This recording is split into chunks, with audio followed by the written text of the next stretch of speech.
Hi there, it's the ReBrainer trainer back with you again today.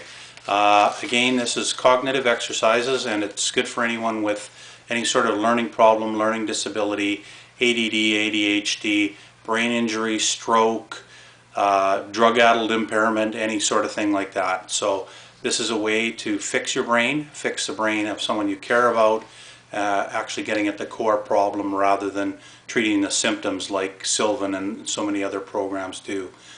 The problem, as I've alluded to in past videos, is that they're treating things on the wrong level for most folks with these problems. And I'm just going to hold up this handout that I gave out at one time, and hopefully that will kind of illustrate some of the issues.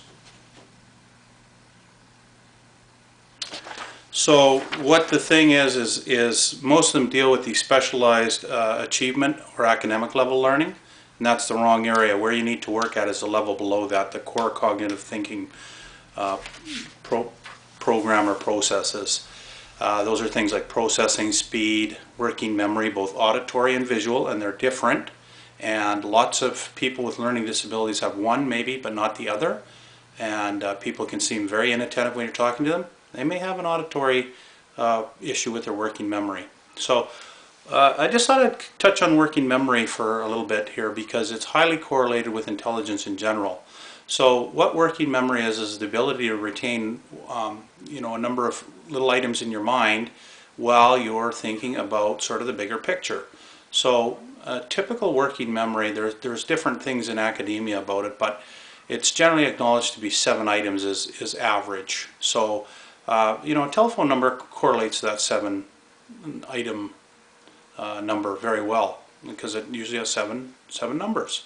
So these are discrete, different pieces of data you can hold in your brain at one time. 7 is the average, plus or minus 2 covers probably 2/3 of most people.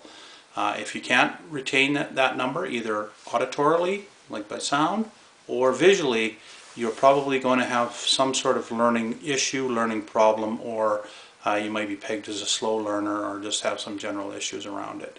So lots of the stuff that I recommend has to do with working memory.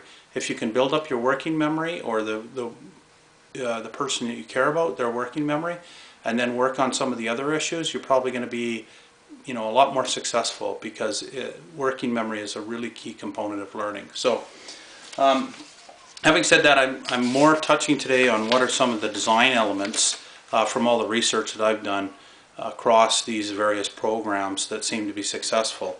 And there are a number of design elements, whether it's a program like this Brain Builder here that you can buy from who's that from Advanced Brain Technologies. Pretty good one, not perfect. Or whether it's a number of things from your Nintendo DS. They've got a whole bunch of programs that you can buy nowadays. And where are they? Sorry about that. Tucked them away somewhere. Anyway, they've got a whole bunch of them too. There's one, Brain Age. They've got a Brain Age 2. You plug them into your little Nintendo DS Lite, and away you go on them. And those are pretty good, most of them, because they seem to follow the core principles. So the core principles, I would say, from all my research, is that first of all, you're working at a proper level. So it's like physiotherapy. You're not trying to go over the top for somebody. That's the problem with school. When a kid arrives in grade 1, it's assumed they've got a modicum of these core underlying cognitive skills. Some kids don't, and they're struggling from day 1. So they're behind the 8 ball. And that's a design principle that you need to take in mind when you're working with your kid or whatever, or your elder or whoever, or yourself, if you're trying to overcome some kind of drug-related memory loss or what have you. So you need to work at a level that's challenging but not overwhelming. And I would say that when you're looking at actually working with someone, what you want them to have is probably a 60 to 80% success ratio as they're going through the various exercises. Enough to feel that they're doing something, but enough for them to recognize that they're not achieving perfection. And you want to keep ramping it up as they get better so that they're always within that target range. Another design principle is that you're going to have a level of intensity. Okay, it needs to be intense as possible. So whether it's yourself, you need to artificially create intensity, and the way to do that is the best way to do that is to involve the least amount of friction between you and the person you're doing it with. So putting a stopwatch on them and they're racing against a stopwatch or a timer of some sort to beat their last time that they did it, that's great, or to see how fast they can do it. And that's one way that actually the Nintendo DS ones do it, is they have a timer. The Brain Age 1 and Brain Age 2, most of them are sort of timed. Another important principle is that you actually keep the design of the individual exercises relatively simple.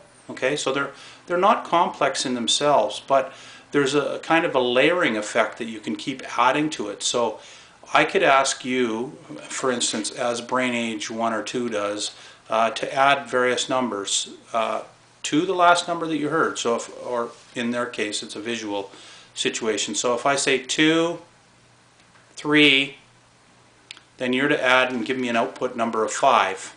And then if I say 1, you're to add that to the last number I said, which you remember was 2, 3, you output 5, and then 1. So you add the 2 and the 1 together and now say 3. So that's a level of complexity and can be ramped up through a number of different ways. You can put on music, you can talk to the person while they're trying to do it, you can pound the table. So anything you can do to do that. The other thing was the immediate feedback that I was talking about, or the intensity. Another way to do that might be, I used to play music. And if you're playing music, you've got a metronome going in the background when you're learning. You must output to that metronome correctly. So here's another way to do it, is you simply output to a metronome. And in fact, there's been some research on that. I've got that, and we'll mention that later in one of the other DVDs. But these are really important things. The other thing that you have to do is provide a positive atmosphere. Okay, you can't get down on anybody. You can't give them a hard time.